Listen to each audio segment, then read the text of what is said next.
ಹಾಹಾಕಾರ. ಅದರ ಜೊತೆಯಲ್ಲಿ gas commercial gas ಅನ್ನ ಕೆಲವೊಬ್ರು ತಗೊಂಡ್ರು ಕೂಡ, ಈ ಕಾಳಸಂತೆಯಲ್ಲಿ ತಗೊಂಡ್ರು ಕೂಡ 3800 4000 ರೂಪಾಯಿ ಕೊಟ್ಟು ತಗೊಳ್ತಾರೆ. ಆದ್ರೆ ಅದರ ಬರೆ ಬೀಳ್ತಾ ಇರೋದು ಜನಸಾಮಾನ್ಯರಿಗೆ. ತಿಂಡಿ ಊಟದ ಬೆಲೆಯನ್ನ ಜಾಸ್ತಿ ಮಾಡಿದ್ದಾಯ್ತು. ಈಗ ಹೊಸದಾಗಿ ಈ ಗ್ಯಾಸ್ ರೇಟ್ ಅನ್ನ ಉಲ್ಲೇಖ ಮಾಡಿ ಗ್ಯಾಸ್ ಚಾರ್ಜ್ ಹಾಕಿದ್ದಾರೆ. ಅದು ಜನರ ಮೇಲೆ. ಹೋಟೆಲ್ಗಳಲ್ಲಿ ಗ್ಯಾಸ್ ಚಾರ್ಜ್ ಹಾಕಿದ್ದಾನೆ ಮಾಲೀಕ. ಬೆಂಗಳೂರಿನ ಹೋಟೆಲ್ನಲ್ಲಿ ಗ್ಯಾಸ್ ರೇಟ್ ಅನ್ನ ಉಲ್ಲೇಖ ಮಾಡಿದಾನೀಗ. ಬಿಲ್ನಲ್ಲೇ 15 ರೂಪಾಯಿ ಗ್ಯಾಸ್ ಚಾರ್ಜ್ ಅಂತ ಹಾಕಿರೋದು. ಗ್ಯಾಸ್ ತವಾ ಅಂತ ಮೆನ್ಷನ್ ಮಾಡಿದ್ದಾನೆ. ಯೂನಿಟ್ 3 15 ರೂಪಾಯಿ ಅಂತೆ ಆತ ಚಾರ್ಜ್ ಮಾಡಿರೋದು. ಹೋಟೆಲ್ನ ಬಿಲ್ನಲ್ಲೇ ಈಗ ಗ್ಯಾಸ್ ಚಾರ್ಜ್ ಅಂತ ಚಾರ್ಜ್ ಮಾಡ್ತಾ ಇದ್ದಾರೆ. 15 ರೂಪಾಯಿ ಬಿಲ್ಲಲ್ಲಿ 30 ರೂಪಾಯಿ ಗ್ಯಾಸ್ ಚಾರ್ಜ್. 250 ರೂಪಾಯಿ ತಿಂಡಿ ತಿಂದ್ರೆ ಅದರಲ್ಲಿ 30 ರೂಪಾಯಿ ಗ್ಯಾಸ್ ಚಾರ್ಜ್ ಅನ್ನ ಈಗ ಚಾರ್ಜ್ ಮಾಡ್ತಾ ಇರೋದು. ಸಿಲಿಂಡರ್ ಬರದ ಹೆಸರಿನಲ್ಲಿ ಹಗಲು ದರೋಡೆ ಈಗ ಆರಂಭ ಆಗಿದೆ. 30 ರೂಪಾಯಿ ಹೆಚ್ಚುವರಿ ಹಣ ಪೀಕಿದಾನೆ ಈ ಹೋಟೆಲ್ ಮಾಲೀಕ. ದೋಸೆ, ಚಿಕನ್ ಕರಿ ಜೊತೆಗೆ ಗ್ಯಾಸ್ ಶುಲ್ಕ ಕೂಡ ಕೊಡಬೇಕು. ಅದು 30 ರೂಪಾಯಿ ಹೆಚ್ಚುವರಿಯಾಗಿ 30 ರೂಪಾಯಿಯನ್ನ ಹೋಟೆಲ್ನ ಸಿಬ್ಬಂದಿ ಪಡೆದಿದ್ದಾರೆ. ಯಾವ ಹೋಟೆಲ್ ಅಂತಂದ್ರೆ ಆಂಧ್ರ ಮೀಲ್ಸ್ ಹೋಟೆಲ್ನಲ್ಲಿ ಹೆಚ್ಚುವರಿ ಶುಲ್ಕ. ಗ್ಯಾಸ್ ಹೆಸರಿನಲ್ಲಿ ಲೂಟಿ ಮಾಡ್ತಾ ಇದ್ದಾರೆ ಅನ್ನುವಂತ ಆರೋಪ ಈಗ ಅವ್ರ ಮೇಲೆ ಕೇಳಿ ಬರ್ತಾ ಇದೆ. ಪೊಲೀಸರಿಗೆ ಈ ವಿಡಿಯೋವನ್ನ ಟ್ಯಾಗ್ ಮಾಡಿದ್ದಾನೆ ಗ್ರಾಹಕ ನರೇಶ್ ಕುಮಾರ್ ಎಂಬಾತ. ವಿಡಿಯೋವನ್ನ ಟ್ಯಾಗ್ ಮಾಡಿರೋದು, ಈ ವಿಡಿಯೋವನ್ನ ಪೋಸ್ಟ್ ಮಾಡಿರೋದು. ಅಲ್ಲಿ ಗಮನಿಸ್ತಾ ಇದೀವಲ್ಲ, ಗ್ಯಾಸ್ ಸಪ್ಲೈ ಇಶ್ಯೂ ಆಗಿದೆ. ಹಾಗಾಗಿ ಬ್ರೇಕ್ಫಾಸ್ಟ್ ಅಲ್ಲಿ ಒಂದು ಐಟಮ್ಗೆ 10 ರೂಪಾಯಿ ಅಂತೆ, 3 ಐಟಮ್ಗಳಿಗೆ 30 ರೂಪಾಯಿ ನಾವು ಚಾರ್ಜ್ ಮಾಡಿದ್ದೇವೆ ಅನ್ನುವಂಥದ್ದನ್ನ ಬಿಲ್ಲಲ್ಲೇ ಮೆನ್ಷನ್ ಮಾಡಿರೋದು. 3 ಕ್ವಾಂಟಿಟಿ ಗಮನಿಸ್ತಾ ಇದೀವಲ್ಲ, ಯಾವ ಹೋಟೆಲ್ ಅನ್ನೋದನ್ನ ಕೂಡ ಗಮನಿಸ್ತಾ ಇದೀವಿ. ಮಿಸ್ಟರ್ ಆಂಧ್ರ ಅನ್ನುವಂತ ಹೋಟೆಲ್ ಅದು. ಆ ಹೋಟೆಲ್ ಅಲ್ಲಿ ಈಗ ಹೆಚ್ಚುವರಿ ಶುಲ್ಕ ಹಾಕಿರೋದು. ಆ ವಿಡಿಯೋವನ್ನ ಕೂಡ ಆತ ಟ್ಯಾಗ್ ಮಾಡಿದಾನೆ, ಪೊಲೀಸರಿಗೆ ಟ್ಯಾಗ್ ಮಾಡಿದಾನೆ. ನೋಡಿ ಹಗಲು ದರೋಡೆ ಯಾವ ರೀತಿ ನಡೀತಾ ಇದೆ. ಗ್ಯಾಸ್ ಸಿಗ್ತಾ ಇಲ್ಲ ಅನ್ನೋ ಕಾರಣಕ್ಕೆ ಕಾಳಸಂತೆಯಲ್ಲಿ ಗ್ಯಾಸ್ ತಗೊಂಡು 4000 ಗ್ಯಾಸ್ ತಗೊಂಡು ಹೋಟೆಲ್ ನಡೆಸ್ತಾರೆ. ಆದ್ರೆ ಅದರ ಪ್ರಭಾವ ಯಾರ ಮೇಲೆ ಆಗ್ತಾ ಇದೆ, ಅದರ ಬರೆ ಯಾರಿಗೆ ಬೀಳ್ತಾ ಇದೆ? ಜನಸಾಮಾನ್ಯರಿಗೆ. ಒಂದು ತಿಂಡಿಯಲ್ಲಿ ಬ್ರೇಕ್ಫಾಸ್ಟ್ ಮಾಡಿರೋದು ಅನ್ನೋದನ್ನ ಕೂಡ ಅಲ್ಲಿ ಮೆನ್ಷನ್ ಮಾಡಿದ್ದಾರೆ. ಒಂದು ತಿಂಡಿಗೆ 10 ರೂಪಾಯಿ ಅಂತೆ, 30 ರೂಪಾಯಿ ಗ್ಯಾಸ್ ಬೆಲೆಯನ್ನ ಜನಸಾಮಾನ್ಯರ ಮೇಲೆ, ಅಂದ್ರೆ ಅಲ್ಲಿ ಹೋದಂತ ಗ್ರಾಹಕರ ಮೇಲೆ ಹಾಕಿರೋದು. ಗ್ಯಾಸ್ ಸಪ್ಲೈ ಇಶ್ಯೂ ಆಗಿದೆ, ಹಾಗಾಗಿ ಬ್ರೇಕ್ಫಾಸ್ಟ್ ಮೇಲೆ 30 ರೂಪಾಯಿ ಚಾರ್ಜ್. ಇಲ್ಲಿ ಗಮನಿಸ್ತಾ ಇದೀವಲ್ಲ, ಮಧುರೈ ಕರಣ್ ರೆಸ್ಟೋರೆಂಟ್ ಎಲೆಕ್ಟ್ರಾನಿಕ್ ಸಿಟಿಯಲ್ಲಿ ಇರುವಂತ ಆ ರೆಸ್ಟೋರೆಂಟ್ ಅಲ್ಲಿ ಗ್ಯಾಸ್ ತವಾ ಅನ್ನುವಂಥದ್ದನ್ನ ಮೆನ್ಷನ್ ಮಾಡಿ, 3 ಕ್ವಾಂಟಿಟಿ ಮೆನ್ಷನ್ ಮಾಡಿ, ಒಂದಕ್ಕೆ 5ರಂತೆ 15 ರೂಪಾಯಿ ಚಾರ್ಜ್ ಮಾಡಿರೋದು. ಅದಷ್ಟೇ ಅಲ್ಲ, ಮತ್ತೊಂದು ಹೋಟೆಲ್ ಅಲ್ಲಿ ಮಿಸ್ಟರ್ ಆಂಧ್ರ ಮೀಲ್ಸ್ ಹೋಟೆಲ್ ಅಲ್ಲೂ ಕೂಡ ಗ್ಯಾಸ್ ಸಪ್ಲೈ ಇಶ್ಯೂ ಆಗಿದೆ. ಒಂದಕ್ಕೆ 10 ರೂಪಾಯಿ ಅಂತೆ, 30 ರೂಪಾಯಿ ಅಂದ್ರೆ ಒಂದು ತಿಂಡಿಗೆ 10 ರೂಪಾಯಿ ಅಂತೆ, ಒಟ್ಟು 30 ರೂಪಾಯಿ ಚಾರ್ಜ್ ಮಾಡಿರುವಂತಹ 2 ಬಿಲ್ಗಳನ್ನ ಗಮನಿಸ್ತಾ ಇದ್ದೀವಿ.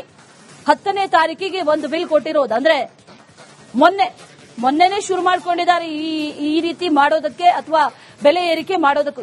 ಈ ತಿಂಡಿಗಳ ಬೆಲೆ ಏರಿಕೆ ಮಾಡಿದ್ದಾಯ್ತು, ಅಲ್ಲಿ ಗ್ಯಾಸ್ ಶುಲ್ಕನೂ ಕೂಡ ಈಗ ಹಾಕಿರೋದು.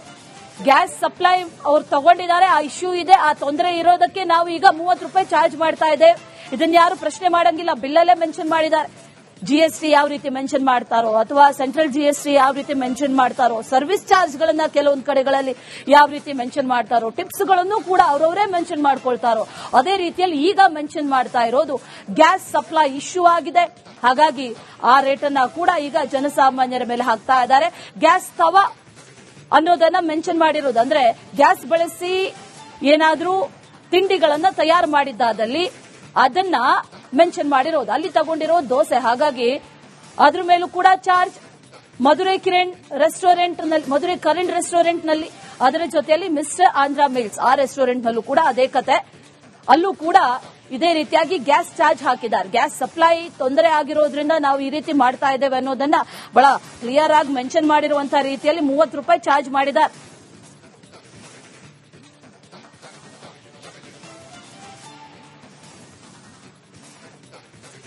ಇದೇ ವಿಚಾರಕ್ಕೆ ಸಂಬಂಧಪಟ್ಟಂತೆ ಡೀಟೇಲ್ಸ್ ಅನ್ನ ಕೊಡ್ತಾರೆ ಶೇಷಾದ್ರಿಪುರಂನಿಂದ ನಮ್ಮ ಪ್ರತಿನಿಧಿ ರೆಹಮಾನ್, ಹಾಗೆ ಚಾಮರಾಜಪೇಟೆಯಿಂದ ನಮ್ಮ ಪ್ರತಿನಿಧಿ ಸತ್ತಾರ್. ಇಬ್ರು ಕೂಡ ಲೈವ್ ನಲ್ಲಿ ಜಾಯಿನ್ ಆಗಿದ್ದಾರೆ.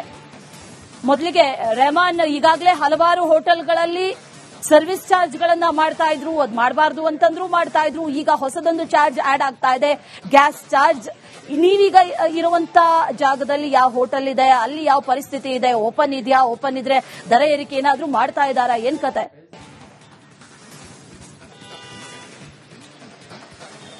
ಎಸ್ ಅಶ್ವಿನಿ, ಸಿಲಿಂಡರ್ಗಳ ಕೊರತೆಯಿಂದ ಅಂದ್ರೆ ಕಮರ್ಷಿಯಲ್ ಸಿಲಿಂಡರ್ಗಳ ಕೊರತೆಯಿಂದ ಹೋಟೆಲ್ಗಳು ಮುಚ್ಚುವಂತ ಪರಿಸ್ಥಿತಿಗೆ ಬಂದಿದೆ ಅಂತ ಹೇಳ್ಬೋದು. ಅದರಲ್ಲೂ ಬೀದಿ ವ್ಯಾಪಾರವನ್ನು ಮಾಡ್ತಾ ಇರುವಂತಹ ಹೋಟೆಲ್ಗಳಲ್ಲಿ ದೊಡ್ಡ ಒಂದು ಸಮಸ್ಯೆ ಉಂಟಾಗ್ತಿದೆ. ಅಂದ್ರೆ ಸಿಲಿಂಡರ್ಗಳು ಸಿಗದೆ ಪರದಾಡುವಂತ ಪರಿಸ್ಥಿತಿ ಉಂಟಾಗಿದೆ.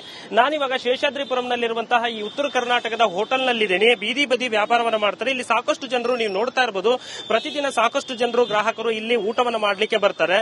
ಆದ್ರೆ ಒಂದು ವೇಳೆ ಸಿಲಿಂಡರ್ ಕೊರತೆ ಆದ್ರೆ ಇಲ್ಲಿ ದೊಡ್ಡ ಮಟ್ಟದ ಒಂದು ಸಮಸ್ಯೆ ಆಗ್ತಾ ಇದೆ. ಈಗಾಗಲೇ ಕೂಡ ಸಿಲಿಂಡರ್ ಸಿಗದೆ ಪರದಾಡ್ತಾ ಇದ್ದಾರೆ. ಮತ್ತೆ ಸಿಲಿಂಡರ್ಗಾಗಿನೂ ಕೂಡ ಒಂದಕ್ಕೆ 2 ಪಟ್ಟು ಹಣವನ್ನ ಕೇಳ್ತಾ ಇದ್ದಾರೆ ಅನ್ನುವಂಥದ್ದು ಕೂಡ ಇಲ್ಲಿಯ ಮಾತಾಗಿದೆ ಅಂತ ಹೇಳುವುದು. ಅವ್ರನ್ನೇ ನಾನು ಮಾತಾಡಿಸುವಂತ ಒಂದು ಪ್ರಯತ್ನವನ್ನು ಮಾಡ್ತೀನಿ. ಸರ್, ನಿಮಗೂ ಸಿಲಿಂಡರ್ ಸಿಗ್ತಾ ಇದೆಯಾ? ಏನ್ ಸಮಸ್ಯೆ ಆಗ್ತಾ ಇದೆ ನಿಮ್ಮ ಹೋಟೆಲ್ಗೆ? ಸಿಲಿಂಡರ್ ಸಿಗ್ತಾ ಇಲ್ಲ, ಬಹಳ ಸಮಸ್ಯೆ ಆಗಿದೆ. ಆದ್ರೆ ಈಗ ಸ್ವಲ್ಪ ರೇಟು ಜಾಸ್ತಿ ದುಬಾರಿನಲ್ಲಿ ತಂದು ಸ್ವಲ್ಪ ನಾವು ನಡೆಸ್ತಾ ಇದೀವಿ ಅಂಗಡಿನ. ಮುಂದಿನ ದಿವಸಗಳಲ್ಲಿ ನೋಡಿದ್ರೆ ಸಿಕ್ಕಿದ್ರೆ ಮಾಡಬಹುದು, ಇಲ್ಲ ಅಂತ ಅಂದ್ರೆ ನಾವು ಕೂಡ ಸಮಸ್ಯೆ ಎದುರಿಸಬೇಕಾಗುತ್ತೆ ಸರ್. ಅಂದ್ರೆ ಈ ಕಮರ್ಷಿಯಲ್ ಸಿಲಿಂಡರ್ಗಳಿಗೆ ಸರ್ ಎಷ್ಟು ಸಿಲಿಂಡರ್ ಬೇಕಾಗುತ್ತೆ ಒಂದ್ ದಿನಕ್ಕೆ ನಿಮಗೆ? ನಮಗೆ ಒಂದ್ ದಿವಸಕ್ಕೆ 1 ಸಿಲಿಂಡರ್ ಬೇಕು ಸರ್. ಒಂದು ಸಿಲಿಂಡರ್ ಕೊಡುವಂತ ಕೆಲಸವನ್ನು ಮಾಡ್ತಿದ್ಯಾ ಇಲ್ವಾ? ಈಗ ಸದ್ಯಕ್ಕೆ ನಾವು ಸ್ವಲ್ಪ ಕಡಿಮೆನೆ ಇದ್ ಮಾಡ್ಕೊಂಡು ಮಾಡ್ತಾ ಇದೀವಿ. ಕೆಲವೊಂದು ಐಟಮ್ಸ್ ನಲ್ಲಿ ಚೇಂಜಸ್ ಮಾಡ್ಕೊಂಡು ಮಾಡ್ತಾ ಇದೀವಿ ಸರ್. ಅದರಲ್ಲೂ ಉಳಿಸ್ಕೊಂಡು, ಯಾಕೆಂದ್ರೆ ಬರೋ ದಿವಸಗಳಲ್ಲಿ ಬರುತ್ತೆ ಅಂತ ಹೇಳ್ತಾ ಇದಾರಲ್ಲ, ಅದಕ್ಕೆ ಸ್ವಲ್ಪ ಸಮಸ್ಯೆನ ಬೇಗ ಬಗೆಹರಿಸಿದ್ರೆ ಅನುಕೂಲ ಆಗುತ್ತೆ. ಇದು ಈ ಹೋಟೆಲ್ ಮಾಲೀಕರ ಮಾತಂತಾನೆ ಹೇಳ್ಬೋದು. ಅಂದ್ರೆ ಸಿಲಿಂಡರ್ ಸಿಗದೆ ಇದ್ರೆ ನಾವು ಕೂಡ ಹೋಟೆಲ್ಗಳನ್ನ ಕ್ಲೋಸ್ ಮಾಡುವ ಹಂತಕ್ಕೆ ಹೋಗಬೇಕಾಗುತ್ತೆ. ಯಾಕಂದ್ರೆ ಇಲ್ಲಿ ಬೆಳಿಗ್ಗೆ ಏನು ಫುಟ್ಪಾತ್ ಪಕ್ಕದಲ್ಲಿ ನಾವು ಈ ಬಿಸ್ನೆಸ್ ಅನ್ನ ಮಾಡ್ತೇವೆ, ಉತ್ತರ ಕರ್ನಾಟಕದ ಶೈಲಿಯಲ್ಲಿ ನಾವು ಊಟವನ್ನ ಕೊಡ್ತೇವೆ. ಆದ್ರೆ ಒಂದು ವೇಳೆ ಸಿಲಿಂಡರ್ಗಳ ಸಮಸ್ಯೆ ಆದ್ರೆ ಪ್ರತಿದಿನ ಒಂದು ಸಿಲಿಂಡರ್ ಬೇಕಾಗುತ್ತೆ. ಒಂದು ವೇಳೆ ಸಿಲಿಂಡರ್ ಕೊರತೆ ಆದ್ರೆ ನಾವು ಹೋಟೆಲ್ಗಳನ್ನ ಉದ್ಯಮವನ್ನ ಕ್ಲೋಸ್ ಮಾಡಬೇಕು ಅನ್ನುವಂತ ಒಂದು ಹಂತಕ್ಕೆ ಇಲ್ಲಿನ ಒಂದು ಸಿಬ್ಬಂದಿಗಳು ಮಾತಾಡ್ತಾ ಇದ್ದಾರೆ. ಅಂದ್ರೆ ಇಲ್ಲಿನ ವ್ಯಾಪಾರಿಗಳು ಮಾತಾಡ್ತಾ ಇದ್ದಾರೆ ಅಂತಾನೆ ಹೇಳ್ಬೋದು. ಅಶ್ವಿನಿ, ಆಲ್ ರೈಟ್ ರೆಹಮಾನ್, ಹಾಗೆ ಸಂಪರ್ಕದಲ್ಲಿರಿ. ಸತ್ತರ್ ಕೂಡ ಸಂಪರ್ಕ ಹಾಹಾಕಾರ. ಅದರ ಜೊತೆಯಲ್ಲಿ ಗ್ಯಾಸ್, ಕಮರ್ಷಿಯಲ್ ಗ್ಯಾಸ್ ಅನ್ನ ಕೆಲವೊಬ್ರು ತಗೊಂಡ್ರು ಕೂಡ, ಈ ಕಾಳಸಂತೆಯಲ್ಲಿ ತಗೊಂಡ್ರು ಕೂಡ 3800 4000 ರೂಪಾಯಿ ಕೊಟ್ಟು ತಗೊಳ್ತಾರೆ. ಆದ್ರೆ ಅದರ ಬರೆ ಬೀಳ್ತಾ ಇರೋದು ಜನಸಾಮಾನ್ಯರಿಗೆ. ತಿಂಡಿ ಊಟದ ಬೆಲೆಯನ್ನ ಜಾಸ್ತಿ ಮಾಡಿದ್ದಾಯ್ತು. ಈಗ ಹೊಸದಾಗಿ ಈ ಗ್ಯಾಸ್ ರೇಟ್ ಅನ್ನ ಉಲ್ಲೇಖ ಮಾಡಿ ಗ್ಯಾಸ್ ಚಾರ್ಜ್ ಹಾಕಿದ್ದಾರೆ. ಅದು ಜನರ ಮೇಲೆ. ಹೋಟೆಲ್ಗಳಲ್ಲಿ ಗ್ಯಾಸ್ ಚಾರ್ಜ್ ಹಾಕಿದ್ದಾನೆ ಮಾಲೀಕ.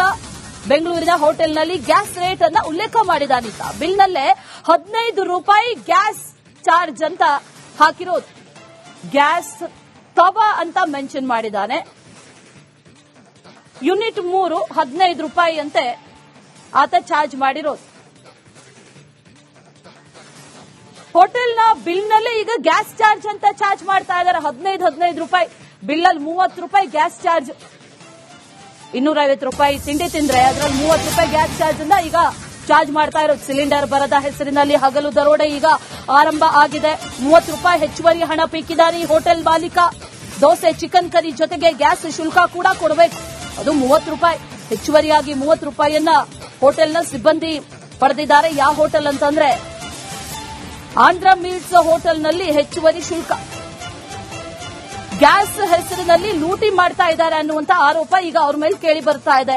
ಪೊಲೀಸರಿಗೆ ಈ ವಿಡಿಯೋವನ್ನ ಟ್ಯಾಗ್ ಮಾಡಿದ್ದಾನೆ ಗ್ರಾಹಕ ನರೇಶ್ ಕುಮಾರ್ ಎಂಬಾತ. ವಿಡಿಯೋವನ್ನ ಟ್ಯಾಗ್ ಮಾಡಿರೋದು, ಈ ವಿಡಿಯೋವನ್ನ ಪೋಸ್ಟ್ ಮಾಡಿರೋದು. ಅಲ್ಲಿ ಗಮನಿಸ್ತಾ ಇದೀವಲ್ಲ, ಗ್ಯಾಸ್ ಸಪ್ಲೈ ಇಶ್ಯೂ ಆಗಿದೆ. ಹಾಗಾಗಿ ಬ್ರೇಕ್ಫಾಸ್ಟ್ ಅಲ್ಲಿ ಒಂದು ಐಟಮ್ಗೆ 10 ರೂಪಾಯಿ ಅಂತೆ, 3 ಐಟಮ್ಗಳಿಗೆ 30 ರೂಪಾಯಿ ನಾವು ಚಾರ್ಜ್ ಮಾಡಿದ್ದೇವೆ ಅನ್ನುವಂಥದ್ದನ್ನ ಬಿಲ್ಲಲ್ಲೇ ಮೆನ್ಷನ್ ಮಾಡಿರೋದು. 3